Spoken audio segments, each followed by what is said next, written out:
Celui-là, même, avec qui j'étais en paix. Que quelqu'un me dise en paix. En paix.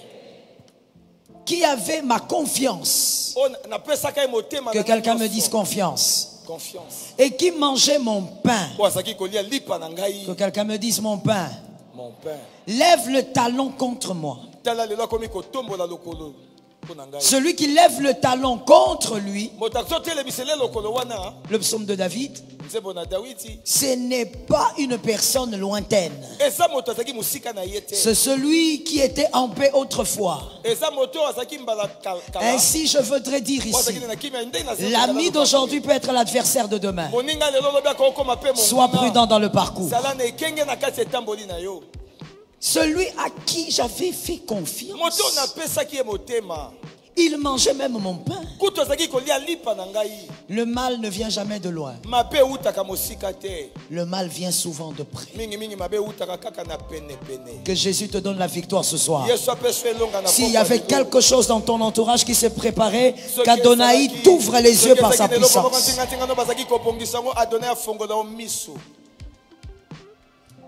Vous aurez tendance à caresser, à cajoler, à garder à vos côtés l'objet de votre chute.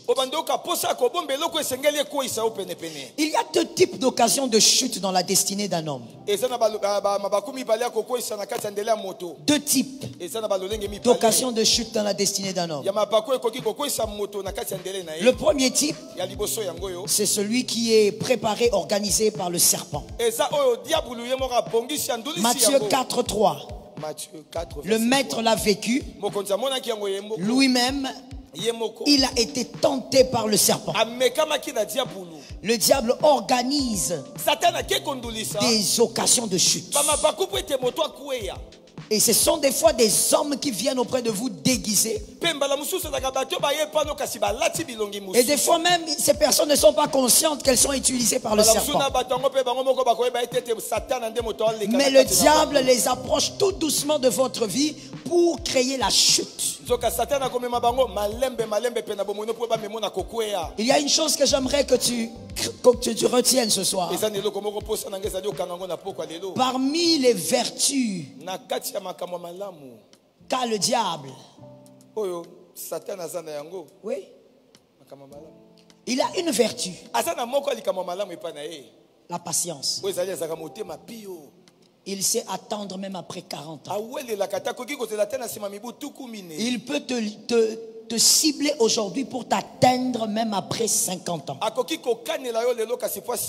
Il prend son temps, il travaille ton entourage. Il veille sur les personnes qui t'approchent et les personnes qui s'éloignent. Le diable organise aussi les chutes.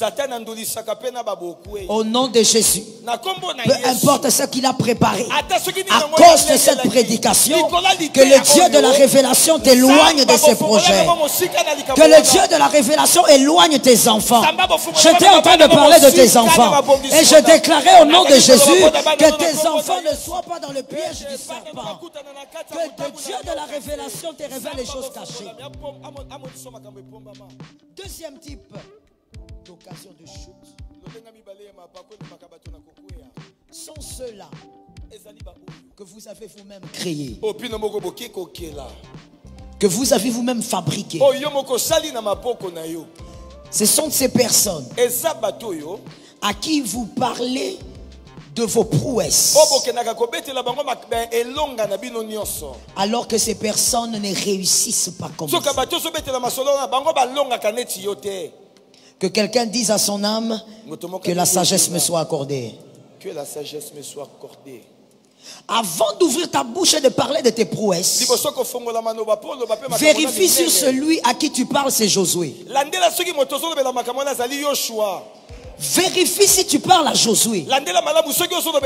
Voilà pourquoi la sagesse est intimement liée au discernement. Lorsque Moïse fait des prodiges, Josué est content parce qu'il se voit en Moïse. Moïse peut raconter à Josué ses prouesses. Parce que le fils se voit dans le père. Mais toi, tu vas créer toi-même ton occasion de chute. Parce que tu parles à Eliab de tes prouesses. Même David avait compris qu'il ne pouvait pas dire à Eliab, j'ai tué l'ours et le lion. Il est allé le dire à Saül. Parce que celui à qui tu racontes tes prouesses et qui ne réalise pas ce que tu fais, c'est celui-là qui sera ta chute de demain. C'est celui-là qui sera ton problème demain. La plupart des cœurs autour de nous qui ont été détruits, qui ont été des traîtres, qui sont devenus des rebelles, ce sont des cœurs que nous-mêmes nous avons détruits. Aide la bonne personne que Dieu a mis à tes côtés de rester bonne.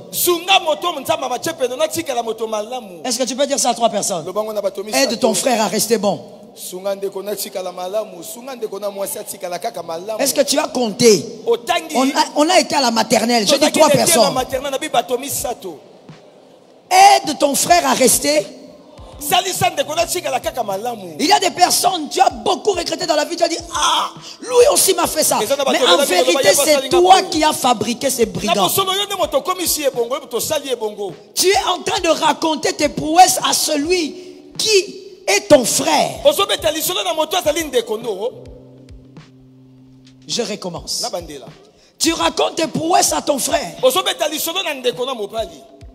David a refusé de raconter ses prouesses à son frère.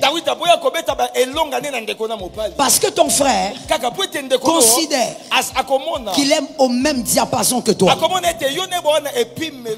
Et donc, quand toi tu réussis là où il échoue, il te considère comme un problème. Ta bouche a eu à fabriquer des brigands de ta destinée. Répétez. Répétez. Toi-même, tu as fabriqué cet assassin à cause de ta bouche. Des occasions de chute qu'on a créées par nous-mêmes et qui sont avec nous. Que Jésus te donne la victoire.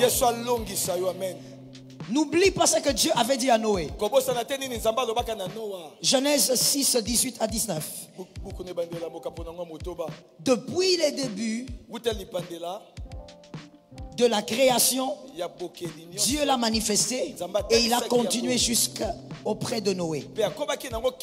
Un principe divin que Dieu transmet aux élus. Genèse 6, 18, il est écrit: mais j'établis mon alliance avec toi, Noé. Tu entreras dans l'arche, toi et tes fils, ta femme et les femmes de tes fils avec toi. Quelqu'un a compris? Quelqu'un a compris? On va revenir à ça. 19. De tout ce qui vit. Donc, en dehors de toi, Noé, qui vit avec ta famille, de tout ce qui vit, de toute chair, tu feras entrer dans l'arche 2 de chaque espèce pour les conserver en vie avec toi. Il y aura un mâle et une femelle. Que les animaux qui entreront soient de la même espèce. La même espèce, ensemble. Noé et ta femme. Noé ne compte pas sur une autre femme. Prends ta femme. Que tes fils aussi prennent leur femme. Chacun avec sa femme. La même espèce. Même les bêtes. Qu'ils évoluent 2 à 2. La même.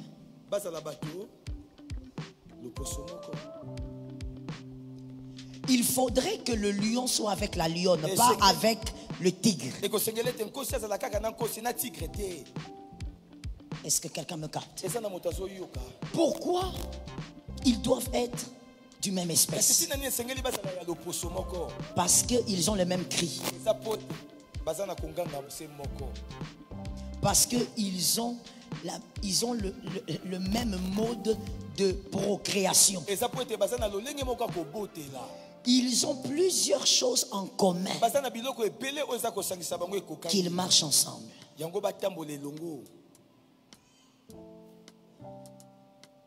Est-ce que quelqu'un me capte? Dieu lui-même a compris que ce qui n'est pas du même espèce ne peut pas être ensemble. Un mal va s'imposer. À côté de toi, la personne à qui tu rencontres tes prouesses, de quelle espèce est-il? Si toi tu cries comme un lion, lui belle, il y aura un problème. Lorsque tu vas crier, il va croire que tu veux le manger. Dieu dit à Noé, même espèce. Toi aussi avec ta femme, afin que vous puissiez partager les mêmes choses. Ne va pas partager des choses avec quelqu'un avec qui tu n'es pas du même espèce. Tu vas créer un cœur qui te détruira demain. Pendant que toi tu racontes tes victoires, la personne se pose la question, pourquoi ces victoires s'attachent qu'à toi? Alors qu'en réalité, le problème ce n'est pas lui, c'est toi. Ta bouche a créé le destructeur de ta destinée. Que Jésus te donne.